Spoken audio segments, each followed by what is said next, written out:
কারণ এখন বিএনপি আর জামাতকে আলাদা না করলে তো ইসলামপন্থীদেরকে মাইট দেওয়ার ব্যবস্থা করা যাবে না। মাইর কাকে দিয়ে দেওয়া হবে? ওরে দিয়ে ওরে মাইট দেওয়া হবে। পক্ষ বুঝতে পারতেছেন? বিএনপি জামাত কেন আগে করছে? আওয়ামী লীগ সাপেক্ষে ওদের দুজনকে সবাই পিটাইতে হবে। পিটানোর ব্যবস্থা করছে না? পিটানোর জন্য যে বৈধতা সম্মতি উৎপাদন করা দরকার পুরোটা তারা করছে। এখন কি করতে হবে? বিএনপিরে দিয়া জামাত পিটাইতে হবে, বিএনপিরে দিয়া চরমনাই পিটাইতে হবে, বিএনপিরে দিয়া হেফাজত পিটাইতে হবে। এবং বিএনপির সাথে এই উস্কানির রাজনীতিতে তারা তাকে ফেলার চেষ্টা করছে এবং স্যাডলি তারা পড়েছে অনেকাংশে, সেটা আমরা দেখতে পাচ্ছি। এই যে বয়ানের রাজনীতি, যেই রাজনীতিটা শহীদ প্রেসিডেন্টের সাথে যায় না, দিল্লির আধিপত্যবাদের বিরুদ্ধে রাজনীতির সাথে যায় না, এটা অরিজিনাল বিএনপির রাজনীতি না। কিন্তু বিএনপি এই পলিটিক্সের ফাপড়ে এবং ট্র্যাপে পড়ছে বলে আমরা দেখতে পাচ্ছি। এবং এই কারণেই গণ অভ্যুত্থান পরবর্তী বাংলাদেশে বয়ানের রাজনীতিটা বোঝা তরুণদের জন্য জরুরি। তা না হলে শত শত হাজারে হাজারে আবার জঙ্গি নাটক হবে। আমরা সব দাড়িওয়ালা টুপিওয়ালা যারা নামাজি বিশ্বাস করি কিন্তু জাতীয়তাবাদী বাংলাদেশের পক্ষের মানুষ, তারা সবাই মুক্তিযুদ্ধের বিপক্ষের শক্তি হয়ে যাব আবার।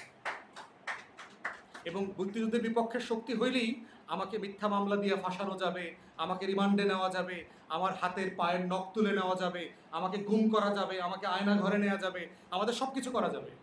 আমাদের ব্যাপারে বিভিন্ন গোয়েন্দা সংস্থা আছে না, ডিজিএফআই বিভিন্ন জায়গা থেকে এনএসআই, এরা বিভিন্ন জায়গায় বলে বেড়ায়, অনেক তো কথা বলে, দেখবো তো নির্বাচনে কেমনে জিতে। চাইলে হারাই দিতে পারবে না? পারবে তো? ইলেকশন ইঞ্জিনিয়ারিং তারা জানে না? তারা বাংলাদেশের পক্ষে যুদ্ধ করতে না পারলেও দিল্লির পক্ষে যুদ্ধ করার অভিজ্ঞতা তো 16 বছর ধরে আছে। অতএব দেখবেন আমি 3 বস্তা টাকা লইয়া গাড়ি সহ ধরা পড়ছি, দেখবেন সাথে 2টা বেশ্যাও ছিল, এরকম একটা নিউজ পত্রিকায় দেখবেন, সাথে 3টা অস্ত্র পাওয়া গেছে। বোঝা গেছে? তাহলে এইটা নিউজ দেখার পরে আপনারা আবার হার্ট অ্যাটাক করেন না, ভাই আগেই তো ভালো ছিলাম।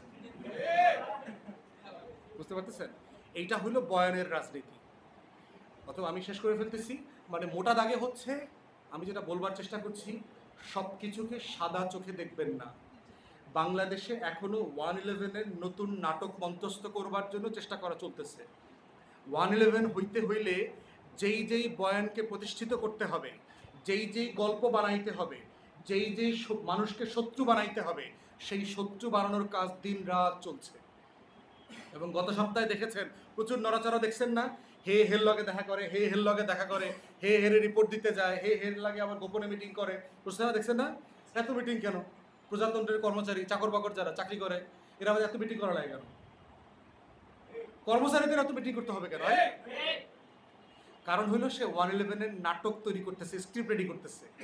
এই স্ক্রিপ্টের সাথে কিছু মস্কোতে পড়া কিছু তৃতীয় শ্রেণীর অর্থনীতিবিদ আছে, এই সকল তৃতীয় শ্রেণীর অর্থনীতিবিদদের আবার কিছু গবেষণা প্রতিষ্ঠান আছে। এই গবেষণা প্রতিষ্ঠানগুলোর মানে বিভিন্ন প্রশ্নবিদ্ধ রিপোর্ট আমরা ট্রানজিট দিলে সিঙ্গাপুর হয়ে যাবো, এগুলো আমাকে খাওয়াইছে না? সেই রিপোর্টগুলো আবার গুরুত্বপূর্ণ পত্রিকাতে গুরুত্বের সাথে প্রথম পেজে আসার পত্রিকা আছে বাংলা ইংলিশ, ওইটাকে রিসাইকেল করার আবার টেলিভিশন চ্যানেল আছে সারাদিন, ওইটাকে নিয়ে টকশো করার মতো আবার বুদ্ধিজীবীও আছে। বুঝাইতে পারতেছেন পুরো নাটক? এই 111-এর নাটক চক্রটা বোঝাটা হচ্ছে এই আমাদের নতুন প্রজন্মের জন্য সবচেয়ে গুরুত্বপূর্ণ লড়াই। এবং আমি ধন্যবাদ জানাচ্ছি হাদি এবং আপনারা যারা সবাই 24-এর লড়াইতে ছিলেন, লড়াইটা করেছেন। এই লড়াইটা শেষ হয় নাই, ইনফ্যাক্ট আমি বলছি লড়াইটা শুরুই হয় নাই। নতুন বাংলাদেশ গড়বার যে লড়াই দিল্লির আধিপত্যবাদের বিরুদ্ধে, সেই লড়াইটা শহীদ প্রেসিডেন্ট জিয়াউর রহমান শুরু করেছিলেন।